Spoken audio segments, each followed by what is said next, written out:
Hidup tidak selalunya indah, langit tak selalu cerah. Bismillahirrahmanirrahim. Assalamualaikum warahmatullahi wabarakatuh.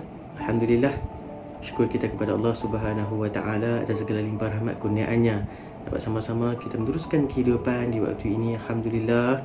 Dan saya doakan agar tuan-tuan dan puan-puan sentiasa dalam keadaan yang sihat walafiat, insya-Allah.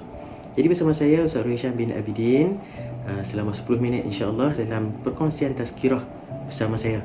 Jadi insya-Allah pada hari ini kita akan berkongsikan satu hadis Nabi SAW yang berkisar tentang kejahatan terhapus dengan kebaikan.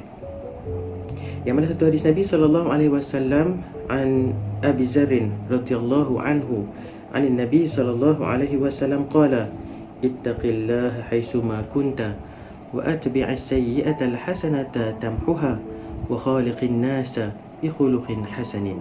Maksud dia apa tuan-tuan? Diriwayatkan daripada Abu Zar radhiyallahu anhu daripada Nabi SAW baginda bersabda, takutilah Allah di mana sahaja kamu berada, ikutilah kejahatan dengan kebaikan kerana kebaikan menghapuskan kejahatan, dan berakhlaklah bersama manusia dengan akhlak yang baik. Hadis riwayat At-Tirmizi dan Al-Hakim. Macam yang lagu saya nyanyikan tadi, yang mana menjadi satu penanda aras bahawa langit itu tidaknya selalu cerah, tapi mungkin satu masa langit itu akan menjadi gelap dan turunnya hujan. Jadi kita rasa ia sangat berkait dengan diri kita. Apa dia tuan-tuan? Setiap benda yang kita buat, mungkin ada kebaikan yang kita lakukan, di tengah jalan tu akan ada benda yang tak berapa kita suka yang akan ditimpakan ataupun akan kita rasa. Jadi apa yang saya nak sebutkan pada hari ini tuan-tuan, iaitu Nabi telah berpesan kepada kita, buatlah kebaikan kerana setiap kebaikan itu akan menghapuskan kejahatan. Kita ikutilah contoh sebagaimana Nabi telah berikan contoh yang terbaik kepada kita. Seperti mana satu kisah yang mana seorang pengemis buta, wanita buta tua yang mana sangat bencikan Nabi SAW. Walaupun dia tak pernah nampak Nabi, walaupun dia tak pernah lihat Nabi dengan mata sendiri, dia duduk dengar orang duduk habaq kata Nabi ni teruk, Nabi ni tak baik, Nabi ni jahat dan sebagainya. Maka dia pun telah terikut dengan kata-kata orang, sehingga kan dia sangat bencikan Nabi. Satu masa ataupun satu ketika, Nabi SAW pergi kepada pengemis tua ini ataupun wanita tua ini dan memberi makan. Nabi ambil roti, Nabi cubit sikit roti. Nabi tahu kata perempuan tua tu gigi tak ada, nak makan tak boleh. Maka Nabi buat apa? Nabi masukkan dalam mulut Nabi. Nabi lembutkan roti yang ada tu, Nabi bagi perempuan tua tu makan. Jadi perempuan tua tu makan dengan senang sebab roti tu dah lembut.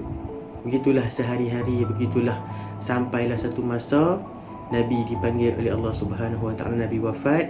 Kemudian Sayyidina Abu Bakar radhiyallahu anhu bertanyakan kepada Aisyah radhiyallahu anha, tanya kepada Aisyah, ya Aisyah, apa yang Nabi tak buat lagi, apa yang aku tak buat lagi yang Nabi buat? Abu Bakar tanya. Jadi Aisyah pun kata tak ada, semua dah buat dah, semua ayah dah buat dah. Abu Bakar tanya lagi, tanya sampai kan Aisyah kata ada satu benda yang ayah tak buat lagi yang Nabi buat. Apa dia? Bagi makan kepada perempuan tua di hujung kampung sana. Jadi Sayyidina Abu Bakar pun bawa lah roti, pilah bagi makan dekat perempuan tua tadi. Bila suap makan dekat perempuan tua tadi ludah balik, tak mau makan. Perempuan tua tadi kata dia marah. Dia tanya, ni pasal apa yang bagi makan aku ni? Siapa dia yang bagi makan aku ni? Mana orang yang dulu ni duk bagi makan aku ni mana? Padahal waktu tu Abu Bakar tahu, kata perempuan tua tadi sangat bencikan Nabi.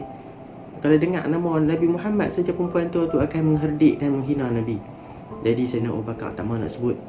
Sampai satu masa bila tekan ditanya-tanya siapa, mana dia orang yang duk bagi aku makan ni, maka Abu Bakar pun kata, sungguhnya orang yang bagi makan kamu itu telah pun pergi, telah pun meninggal dunia. Maka perempuan tu tadi tu tanya, siapa dia ni yang duk bagi aku makan ni? Maka Sayyidina Abu Bakar pun berkata, itulah Rasulullah sallallahu alaihi wasallam.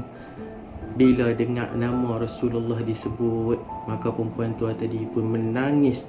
Perempuan tu tadi tu rasa sedih yang amat kerana sungguhnya orang yang memberinya makan itu ialah orang yang dia yang duk kata dekat orang tu. Tengok tuan-tuan. Nabi bila orang kata apa-apa kat dia pun, Nabi tak ada nak marah, Nabi tak ada nak mengherdik, Nabi tak ada nak berdendam dalam hati dia. Bahkan Nabi zahirkan lagi kebaikan kepada orang tersebut. Jadi kita tuan-tuan, kita kena jadi orang yang terbaik. Bila orang buat jahat dekat kita, jangan kita nak balas dengan kejahatan. Bila orang buat jahat dengan kita, jangan kita duk fikir apa benda yang aku nak balas dendam balik ni. No. Kalau boleh kita fikirkan setiap benda yang kita buat atas dunia ni, kita sentiasa lakukan kebaikan. Biarlah orang bagi orang baling batu kat kita. Orang baling batu kat kita. Jangan kita ambil batu baling balik. Kan? Orang baling batu kat kita, kita tangkap batu, letak bawah. Kan? Kita ambil bunga, kita bagi dekat dia. Allah Akbar, kan? Sungguhnya tuan-tuan, manusia ni orang kata lumrah nakkan kepada kebaikan. Tak nak kejahatan, siapa pun tak mau kejahatan. Oleh sebab itu tuan-tuan, hati manusia ni lebih mudah tersentuh apabila diberikan kebaikan padanya. Sebab tu bila ada orang yang mungkin tak apa nak baik di sekeliling kita, jangan kita fikirkan negatif pada dia. Bahkan kita bawa dia, kita bimbing dia ke jalan yang Allah suruh, ke jalan yang Nabi tunjuk. Sebab tu tuan-tuan, insya-Allah bila kita sentiasa lakukan kebaikan, sentiasa memberikan manfaat kepada orang lain, manfaat itu akan berterusan kepada kita sampailah waktu mana kita tak ada pun, pahala itu akan terus mengalir.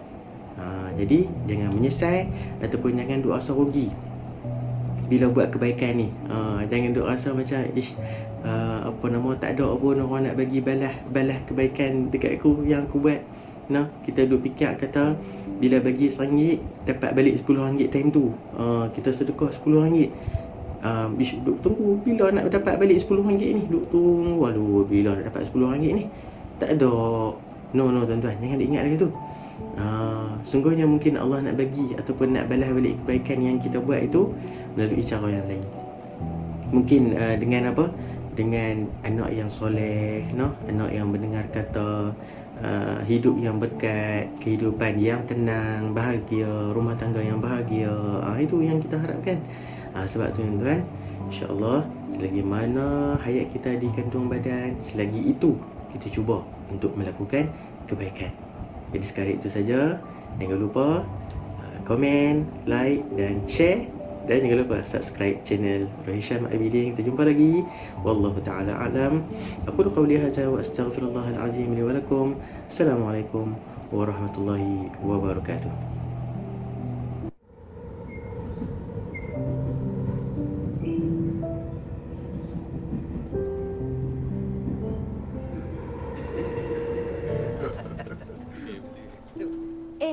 Banyaknya makanan tak terusik ni. Kita nak buat macam mana? Saya boleh ambil. You boleh habis ke? Boleh. Badan kecil, siapa semua? Biasalah tu. Bang, makanan yang tak terusik lagi ni bagi saya ambil lah. Ambil lah. Kalau tak nanti bazir. Tengok tu. Kenyang lagi. Ish, buat malu aja. Bang, ada makanan lebih lagi tak? Ni semua tak terusik. Ambil lah. Sofia ni ambil makanan macam nak berbuka untuk sebulan. Tengok tu. Air mineral pun nak lepas. Hai, terima kasih Kak Sofia. Terima kasih, sama-sama. Terima kasih Sofia. Hai, Uncle. Thanks, Sofia. Tu nampak macam Sofia. Oh, pagi bekerja, malam berniaga ya? Bang, bukanlah. Tu semua orang susah. Sofia, jomlah buka sama-sama dan azan. Allahumma laka sumna wa bika amanna wa ala rizkika aftarna bi rahmatika ya arhamar rahimin. Amin. Maaf bos, boleh tak saya balik awal? Tunggu jap.